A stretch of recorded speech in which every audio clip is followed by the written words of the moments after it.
It's Wednesday, 26th of February. Unbelievable. 2025. Just about at the end of the month here. 3 days left this month, including today. And why do I mention that? Well, because look at what crypto is doing. Look what Bitcoin and altcoins are doing. What did they do yesterday? After everybody freaked out about Tuesdays, when I say everybody, I mean the general propensity, especially of the noise-making class. There were a lot of YouTube Jimmies freaking out. Oh, it's Bitcoin is dumping. Oh no, if it dumps below 89, it's gonna dump to 70 or whatever. They're just randomly drawing silly nonsense on their charts and saying absolutely insane things like telling people not to trade yesterday. It's too volatile. If you think trading is too volatile, then you don't know how to trade. The whole point of trading is to trade the volatility on low time frames. Things are moving too quickly.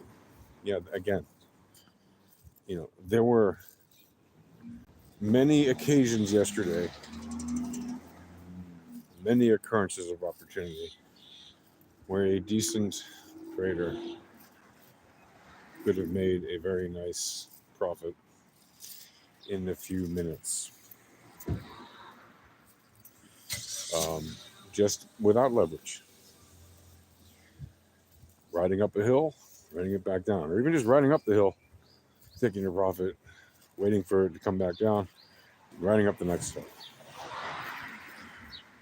There were a lot of opportunities like that yesterday. Right? Or you could have done the same in the other direction. Just short it, wait for it to go up a little, short it again. The amount of occurrences of opportunity that happened yesterday on different assets, frankly, like any day, but especially on a day when there is a lot of volatility, and especially on low time frames, which there was a lot of yesterday.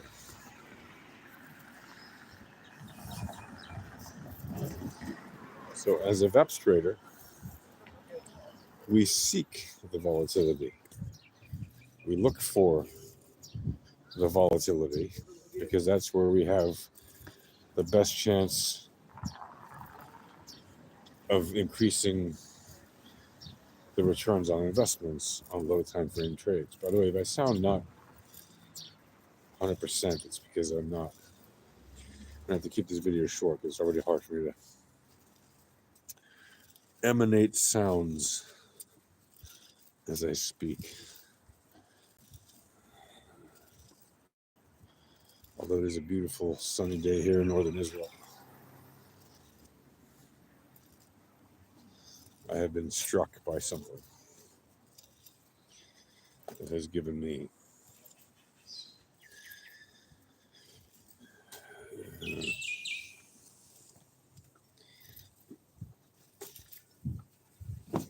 a momentary lapse in perfect health. Anyway, I'm sure you're gone by now already, but that's okay. The point, my friends, is trade the low time frame volatility, entropy, probability, and statistics, because that is where you will find more occurrences of opportunity, as is normal. And why is that? Well, there's 1,440 minutes in a day. There's only 24 hours in a day. You tell me. Why is there more volatility on low time frames? Well, because there's more occurrences of opportunity. And there's more occurrences of opportunity because the volatility measured minute by minute, as opposed to day by day or hour by hour, is going to change more often in a statistically valid way, in an actionable way. right?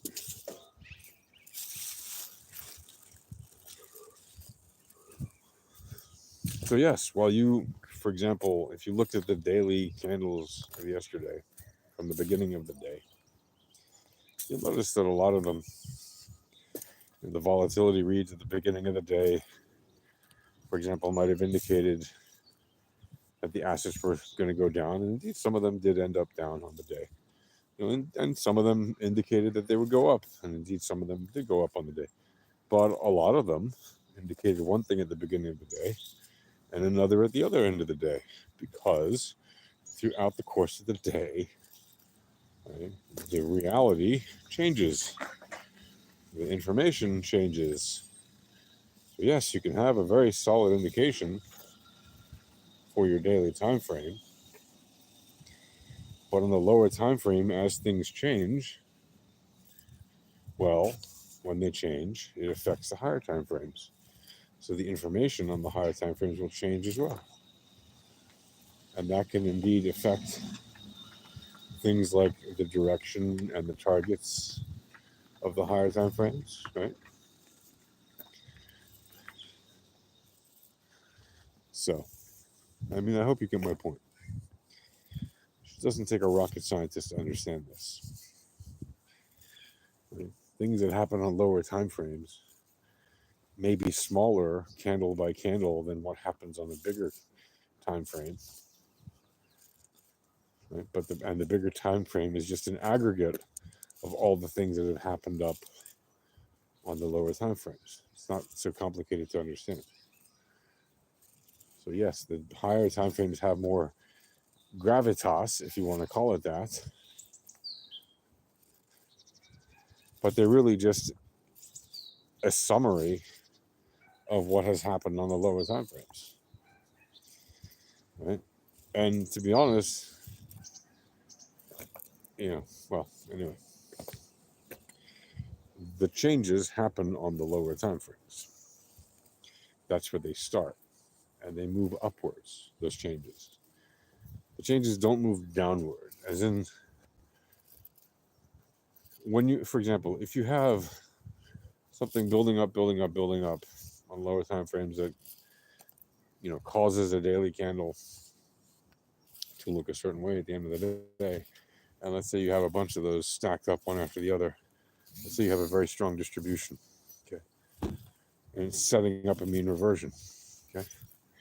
That mean reversion isn't going to then start on the daily and work its way down to the 1 minute. It's going to start on the 1 minute or the 1 moment, the 1 second, the sub 1 second, however fast the computers can trade with the exchanges. It's going to start on those low, super low time frames and work its way up until eventually it gets to the daily. And whatever targets above it may also be in mean reversion at that point. Or they may not be, right? You might have it where your dailies are in mean reversion, but your 2-day or 3-day or weekly are still in distribution. That happens a lot too, right?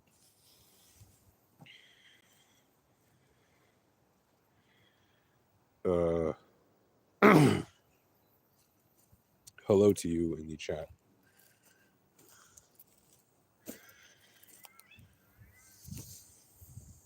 So that's why we trade low time frames and not high time frames, because the changes happen first on the lower time frames and affect what happens on the higher time frames above. Now, does that mean you cannot trade higher time frames? No, it doesn't mean you can't trade higher time frames. You can absolutely trade higher time frames with the VEPS information, right? And in many ways, you're reducing your risk by doing so, but you're also increasing your risk. What do I mean by that? Well, you're reducing your risk in that you're going to run less trades, so you're going to have less amount of trades to put risk on. However, you're going to increase your risk because the amount of risk per trade will be greatly increased when you run trades on a daily time frame versus a minute by minute low time frame like the 15 minute or the 9 minute or the whatever, anything lower than that, 6 minute, 3 minute, 1 minute, whatever you prefer. What are you writing? please tell you my information about trades. Okay, I'm telling you about trades.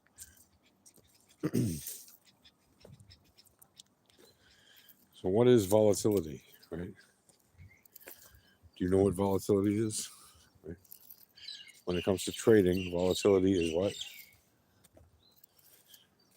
It's the standard deviation of returns on investment, specifically standard deviation on the log returns on investment. People for short just call it the standard deviation of returns, or STDEV, or sigma. And that standard deviation is the standard deviation, also known as the normal distribution. So you could also say it is the normal distribution of returns, right? Or the normal distribution of log returns of investment. But for practicality's sake, the standard phrase is standard deviation of returns. That is volatility. What is another way to define that volatility? We call it variance, because variance is what when it comes to trading and math? Variance is the spread of data around the mean of returns of investment or on investment, right? So if variance is the spread of data around the mean of the log returns on investment, or the spread of data around the mean, as it is known practically, well, that is the same thing as volatility. Right? That spread, that delta around the mean is your variance, and that is your volatility. So they're just two different ways of saying the same thing, but you can visualize them differently as well.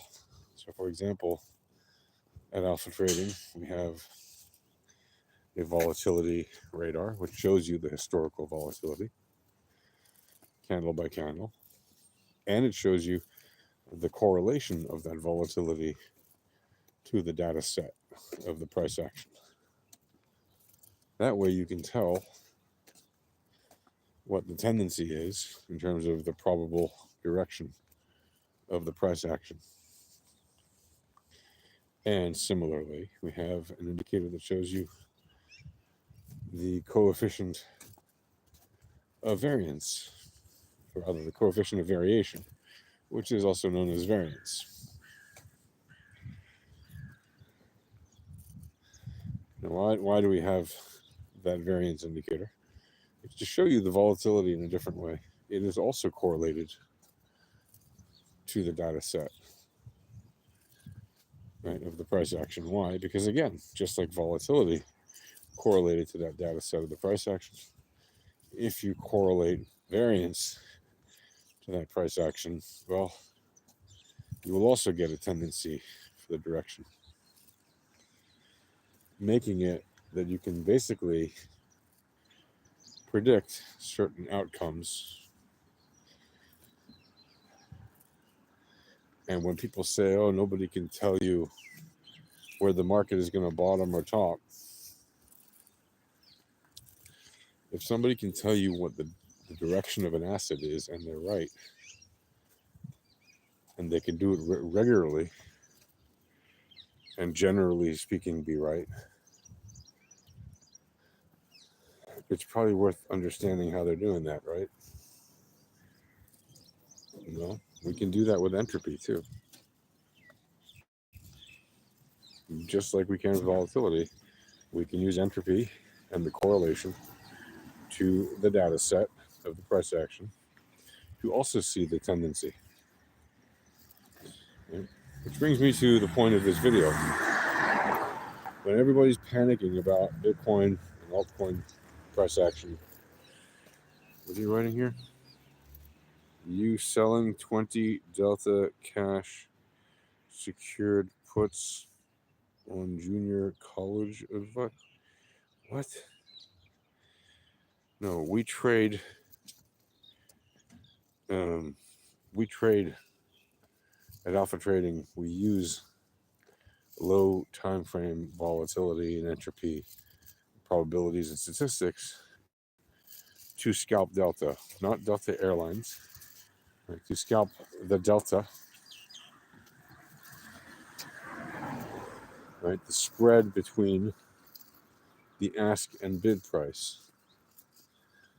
if you will, if you want to look at it that way, to make it digestible information for you. That's what we do.